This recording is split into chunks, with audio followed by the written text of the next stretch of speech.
তিস্তা মহাপরিকল্পনার বিষয়ে চীন সরকার আন্তরিক, তবে চীনা রাষ্ট্রদূত ইয়াও ওয়েন জানিয়েছেন তারা চুক্তি বাস্তবায়ন করতে চায় নির্বাচিত সরকারের সাথে।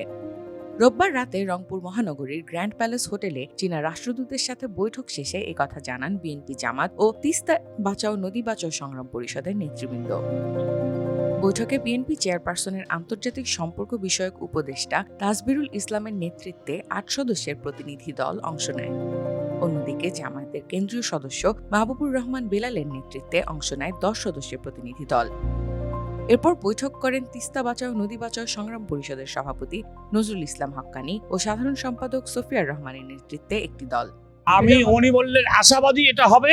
আমরা খুব আন্তরিকতার সঙ্গে তোমাদের মানুষের এই প্রোগ্রামটা, তোমাদের সরকারের প্রোগ্রামটা, তোমাদের সব দলের প্রোগ্রামটা দেখতেছি।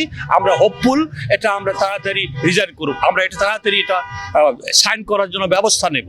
বৈঠকের বিষয়ে চীনা রাষ্ট্রদূত কিছু না বললেও অংশগ্রহণকারীরা জানিয়েছেন নির্বাচনের পরিবেশ, লেভেল প্লেইং ফিল্ড তৈরি করার বিষয়ে আলোচনা হয়েছে। তবে আলোচনার মূল বিষয় ছিল তিস্তা মহাপরিকল্পনা।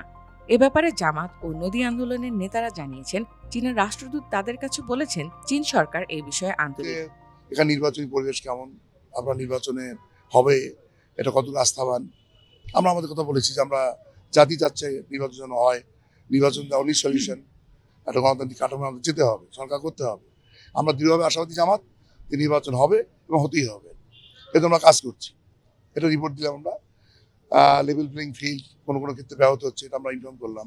বললো যে কেমন পরিবেশ আছে, বলছি আমরা যে কোনো ক্ষেত্রে সমস্যা আছে, কারণ এখানে কিছু আমলা আছে যারা আগের সরকারের লোক, তারা নির্বাচন ভালো যাচ্ছে না হয়তো বা এজন্য সমস্যা হতেছে।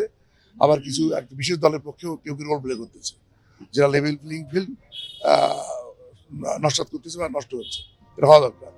আর বিএনপি প্রতিনিধি জানিয়েছেন রাষ্ট্রদূত তাদের বলেছেন নির্বাচিত সরকারের সাথেই তারা এই বিষয়ে চুক্তি করে কাজ শুরু করতে চায়।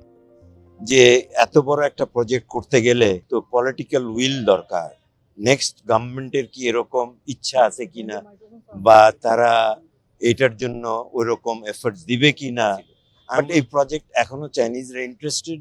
এখন ওরা চাচ্ছে যে একটা ইলেক্টেড গভর্নমেন্ট আসলে তাদের সাথে একটা সিরিয়াস কথা হলে তখন এই প্রজেক্ট আমরা চালু করতে পারবো, এবং আমাদের সাথে আলোচনা করে সঠিকভাবে একটা ফিজিবিলিটি হবে, তারপরে প্রজেক্ট চালু হবে।